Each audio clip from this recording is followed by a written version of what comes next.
Welcome to the Genius Factory. Enjoy the video. You start by confirming Wi-Fi and account access so the app can control every lamp. Once done, open the Wiz app and add each bulb, placing them in logical rooms. This creates groups you'll sync. Make sure your phone or PC runs the music app you'll use, and that volume is at listening level. If you're using Bluetooth for audio, pair it first so delay testing is accurate. These steps reduce discovery issues and let you begin configuring effects immediately. Now you configure the synchronization behavior.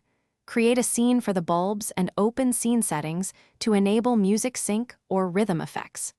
You tap Advanced or Equalizer options, then set sensitivity to control how reactive the lights are and pick a color palette that complements your music.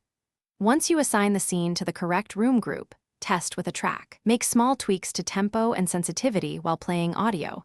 This is how you tune responsiveness and avoid flicker or overreaction.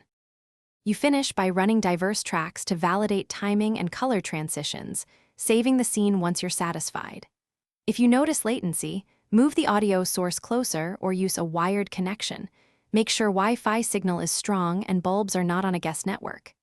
If lights don't respond, restart the Wiz app, power cycle a bulb, or remove and re-add it to the room. One key troubleshooting tip: restarting the app and router often clears discovery.